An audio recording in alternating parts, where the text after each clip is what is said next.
Friends, तो आज हम स्टार्ट करने वाले हैं हमारा नेक्स्ट टॉपिक, जो कि हमारा मेथड ऑफ डेप्रिशिएशन। ठीक है, सो मेथड ऑफ डेप्रिशिएशन में अगर मैं बात करूं मेथड्स, सो इसमें आपके जो मेथड्स होते हैं वो होते हैं हमारे दो मेथड्स। एक होता है हमारा WDB मेथड, एक होता है हमारा SLM मेथड।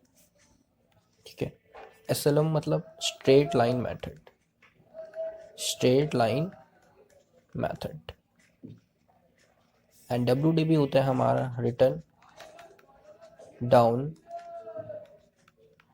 Value method. इनके कुछ डिफरेंट नेम्स भी होते हैं, उसके बारे में थोड़ा सा हम डिस्कस करेंगे। ठीक है, पर इसके अलावा मैं आपको थोड़ा सा इन्फो के लिए बता देना चाहता हूँ कि इसके अलावा हमारे पास वो एक और मेथड होता है, एंड अगर मैं इस मेथड की बात करूँ तो वो होता है हमारा प्रोडक्शन मेथड। प्रोडक्शन मेथड, ये जब आपको मैं इन्फो के लिए बता रहा हूँ कि प्रोडक्शन मेथड भी होता है जिससे डेप्रिसिएशन निकाला जा सकता है, बट इसको हमें पढ़ना नहीं, just for the knowledge I am telling you. थोड़ा सा अब आगे बढ़ते हैं, SLM और WDB हम पढ़ने वाले हैं।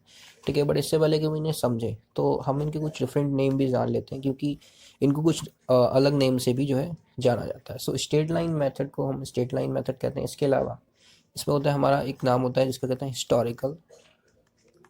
Historical cost method.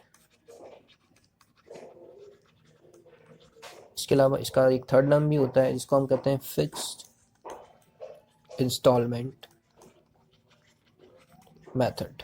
ये तीन नेम जो है हमारे SLM के हैं। सिमिलरली रिटन डाउन वैल्यू की भी अगर मैं बात करूँ तो इसका भी ये पहला नाम है, इसके दूसरा नाम जो है वो भी है इसका, जो कि इसको हम कहते हैं डिमिनिशिंग बैलेंस मेथड। इसका थर्ड नेम की अगर मैं बात करूँ तो थर्ड नेम भी है इसका, जिसको हम कहते हैं reducing balance method. Reducing balance, अब इनके नाम क्यों पड़े ये भी मैं आपको बताऊंगा अभी। ठीक है, सो समझते हैं अभी एक करके इनको। सो सबसे पहले हम यहाँ पे क्लियर करते हैं, हमारे SLM को पढ़ेंगे, देन इसके बाद हम पढ़ेंगे यहाँ पे WDB मेथड को। सो SLM की अगर मैं बात करूँ तो SLM का मतलब सर होता है हमारा SLM मतलब स्ट्रेट लाइन मेथड। ठीक है, उसका दूसरा नाम आप देखोगे तो इसका नाम क्या था अभी, फिक्स इंस्टॉलमेंट मेथड। इसकी मैं अगर बात करूँ तो ये लगता है हमारा, जैसे कि सपोज करिए आपने एक आज मशीन खरीदी है। क्या खरीदी है? मशीन खरीदी है आपने, परचेज करी है, और इसकी जो कॉस्ट है वो सपोज करिए 1,00,000 रुपये। ठीक है, नौ तो और हमने कहा कि इसकी जो वैल्यू है हर साल 10% कम हो जाती है, तो इसका मतलब इस पर जो डेप्रिसिएशन लग रहा है वो हर साल कितना परसेंट लगेगा? 10% लग जाएगा। ठीक है, तो यहाँ पे मैं एक चार्ट बना देता हूँ जैसे कि यहाँ पे है हमारी कॉस्ट, ठीक है, फिर है हमारा डेप्रिसिएशन, फिर है हमारा बैलेंस जो है बुक वैल्यू। सो यहाँ पे हम आपको समझाएंगे किस तरीके से कि SLM काम करता है। और SLM जो हमारा होता है ये हमेशा जो लगता है, मतलब जो डेप्रिसिएशन हमेशा से लगाया जाता है वो हमारा हर बार कॉस्ट पे लगाया जाता है। बात करते हैं कैसे, यहाँ पे ईयर्स लिख लेते हैं हम। सपोज करते हैं यहाँ पे ईयर 1 है, ईयर 1 में दिस इज, इसको यहाँ पे लिखते हैं थोड़ा सा, ईयर 1 की बात करते हैं। कॉस्ट कितनी है? कॉस्ट हमारी है 1,00,000 और इसकी वैल्यू हर साल 10% कम हो जाती है, तो इस हिसाब से इसकी जो वैल्यू होगी वो आएगी हमारी 10,000। जैसे ही आप 1,00,000 में से 10,000 कम कर दोगे, वैल्यू कितनी बची? 90,000। ठीक है, अब मैं बात करूँ आपकी इसकी नेक्स्ट ईयर, जब इसका ईयर 2 आएगा तो ईयर 2 में इस पर कितना डेप्रिसिएशन लगेगा। तो ईयर 2 की बात करूँ मैं तो कॉस्ट अभी भी कितनी है? कॉस्ट तो इसकी 1,00,000 ही है, तो डेप्रिसिएशन दोबारा कितना लग जाएगा? 10,000, क्योंकि बार बार डेप्रिसिएशन जो होता है SLM में हमारा किस पे लगता है? कॉस्ट पे। फिर से अब हमारी बुक वैल्यू लेकिन कितनी रह गई? पहले 90 थी, अभी 10 और कम हो गई, तो ये बची हमारी 80,000। फिर थोड़ी और बात करते हैं, यहाँ पे ईयर 3 की बात कर लेते हैं। फिर से हमारी जो कॉस्ट है वो सपोज करो है 1,00,000, उसमें से कम हो गई है हमारी 10,000। ठीक है, बची कितनी वैल्यू? 70,000।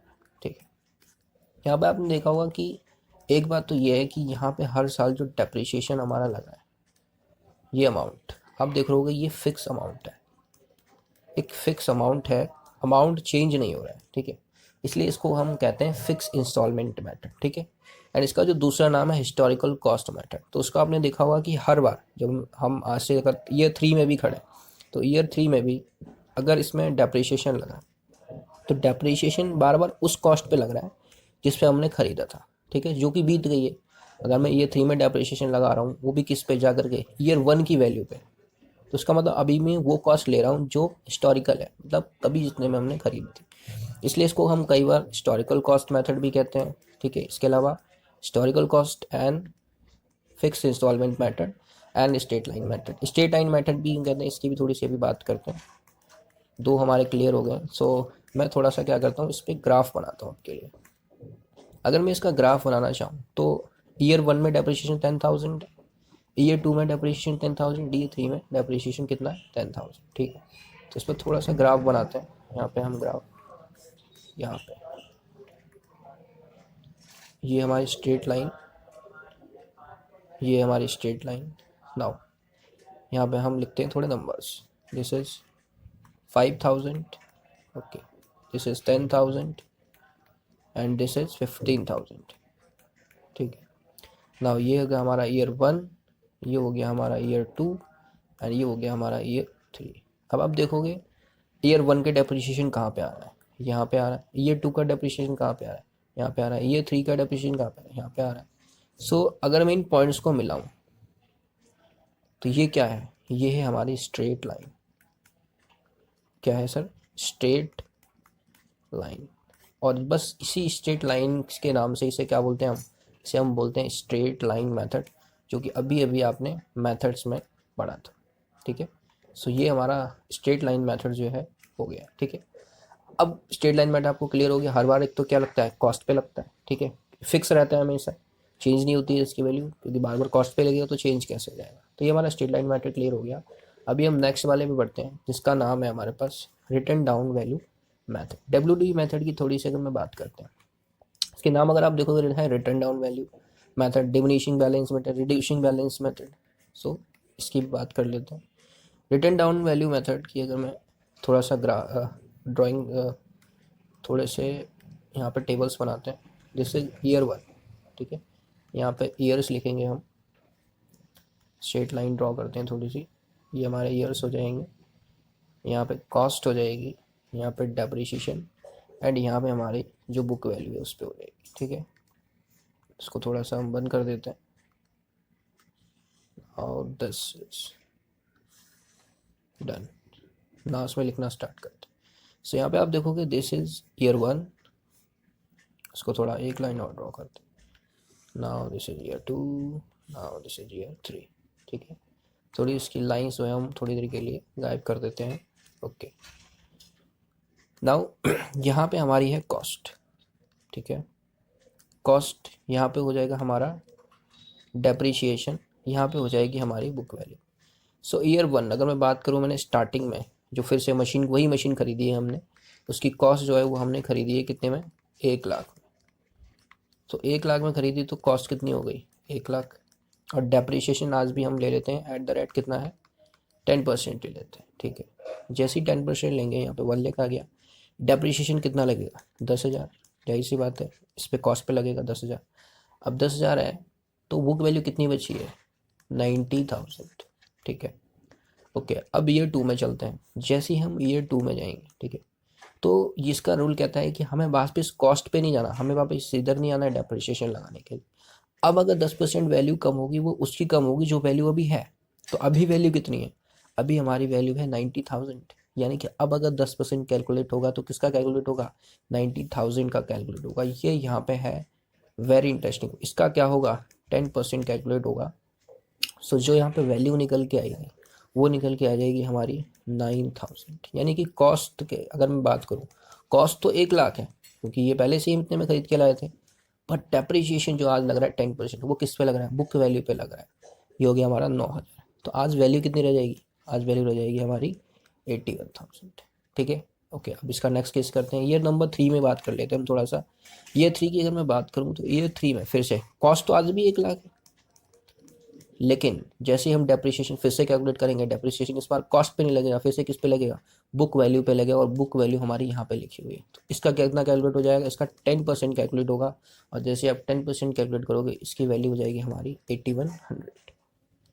तो आज हमारी बुक वैल्यू कितनी रह गई है, तो यहाँ से हम ईजिली सब्ट्रैक्ट करके देख सकते हैं। 1000 एंड 7000 माइनस करोगे 7300, यानी कि 72,900 जो है इसकी 72,900 इसकी वैल्यू जो है वो रह जाएगी। तो यहाँ पे दोनों के डिफरेंसेस जो हैं डेप्रिसिएशन के वो बस इतने ही हैं कि जब आप book straight line method use करें तो आप बार बार किस पे यूज़ कर रहे थे, कॉस्ट पे यूज़ कर रहे थे। बट आज जब आप WDV मेथड यूज़ करो, रिटर्न डाउन वैल्यू, तो वो बुक वैल्यूज़ पे लग रहा है, जिनकी वैल्यू जितनी जितनी कम होती जाएगी डेप्रिसिएशन के हिसाब से चेंज होता जाएगा। तो अगर मैं यहाँ पे आपकी बात करूँ तो डेप्रिसिएशन का अमाउंट अगर आप देखोगे, ये वो अमाउंट है डेप्रिसिएशन का, ये देख रहे हो आप, पहले 10,000 था, अभी 9,000 है, अभी 8100 है। हर साल क्या हुआ है, चेंज हुआ है। तो यहाँ पे जो डेप्रिसिएशन क्या हुआ है, डेप्रिसिएशन चेंज एवरी ईयर, ठीक है। जबकि अगर मैं अभी इसकी बात करता हूँ, इधर देखो आप SLM मेथड में क्या था, देखो डेप्रिसिएशन हर साल कितना लग रहा था, 10,000। ये 10,000 बार बार क्यों आ रहा था, क्योंकि बार बार कॉस्ट पे लगा रहे थे। जबकि उसमें क्या हो रहा है, उसमें इन वैल्यूज़ पे, बुक वैल्यूज़ पे लग रहा है, ठीक है। और इसका हमने यहाँ पे स्ट्रेट लाइन मेथड ग्राफ बनाया। अभी इसका भी हम एक ग्राफ बना के देखते हैं अच्छा सा, कि ये ग्राफ पे कैसा दिखाई देता है। सो इसका ग्राफ बनाते हैं थोड़ा सा यहाँ पे। Okay, here is the graph. यहाँ पे बनाएंगे हम ग्राफ। सो ग्राफ के लिए मैं यहाँ पे थोड़ी सी लाइन ड्रॉ करना चाहूँगा। ये हो गई हमारी एक लाइन, देन हमारी दूसरी लाइन। ओके, मुझे लग रहा है ये गलत है, सो इसको हम मिटा देते हैं। ग्राफ फिर से बनाते हैं। ये हमारी हो गई एक लाइन। ओके, नाउ हम दूसरी लाइन ड्रॉ करेंगे। ओके, ठीक है। नाउ इस पर वैल्यूज पुट करते हैं, ठीक है। सो यहाँ पे हो जाएगा हमारा, फिर एक वैल्यू यहाँ पे हो जाएगी, देन वैल्यू यहाँ पे हो जाएगी 5,000, 10,000 एंड 15,000, ठीक है। देन यहाँ पे हम लिख देते हैं years, this is year 1, this is year 2 and this is year 3। अब मैं इस पर लिखता हूँ, अगर पॉइंट्स हम यहाँ पे प्लॉट करते हैं। अब देखोगे कि जो ईयर 1 है हमारा, ईयर 1 में डेप्रिसिएशन 10,000, ईयर 2 में 9,000 है। तो ईयर 1 में हम 10,000 लिखते हैं जरा यहाँ पे, ये रहा ईयर 1, ये रहा 10,000। तो यहाँ पे हमारा पहले साल का डेप्रिसिएशन लगेगा। दूसरे साल का आया हमारा 9,000। सो 9,000 अगर मैं ड्रॉ करूँ तो ईयर 2 का, ये हमारा 10,000 का प्लॉट है, तो यहाँ से थोड़ा सा नीचे कर देंगे, यहाँ आ जाएगा हमारा 9,000। ओके, नाउ अगला है हमारा 8,100, ये हमारा और नीचे आ जाएगा। सो 8,100 यहाँ पे था हमारा 9,000, 8,100 और नीचे आएगा। सो ये हो गया हमारा ईयर 3। तो अगर मैं अभी इसकी लाइन ड्रॉ करूँ, ठीक है, सो आप देखोगे इसकी लाइन जो चेंज हो रही है वो कुछ इस तरीके से इसकी लाइन जाएगी, 10,1, ये इसकी लाइन जा रही है। यानी कि ये वो पॉइंट्स हैं हमारे जहाँ पे हमारे प्लॉट्स आए हैं 1, 2 एंड 3। और ये जो लाइन इस ग्राफ में ड्रॉ हो रही है वो कैसी लाइन है, वो आप देखोगे ये लाइन जो है डिक्रीजिंग में, मतलब ऊपर से डाउनवर्ड की तरफ आ रही है, ठीक है। तो ये नीचे की तरफ जा रही है, इसलिए हमने इसके नाम देखो आप क्या रखे हैं, return down value method. Return down value method इसलिए क्योंकि जो बुक वैल्यूज़ पे बार बार डेप्रिसिएशन लग रहा है, इन बुक वैल्यूज़ को हम और क्या बोलते हैं, हम इन्हें रिटर्न डाउन वैल्यूज़ भी बोलते हैं। तो इन पे बार बार डेप्रिसिएशन लग रहा है, इसलिए हमने इनको क्या बोला है, रिटर्न डाउन वैल्यू मेथड। फिर डिमिनिशिंग बैलेंस मेथड, इसके अगर आप लाइन्स देखोगे तो लाइन बार कैसे जा रही है, लाइन आपकी इस तरीके से ना जाने के बजाय ऐसे जा रही है। सो ऐसे जा रही है, इसीलिए इसका क्या नाम पड़ गया, diminishing balance method, line by downward की तरफ है। अगला है हमारा रिड्यूसिंग बैलेंस मेथड। क्यों कहते हैं इसे, क्योंकि आप देखोगे डेप्रिसिएशन का जो अमाउंट है वो रिड्यूस हो रहा है। पहले डेप्रिसिएशन हमारा 10,000 था, अभी 9,000 है, अभी कितना है, 8,000 है।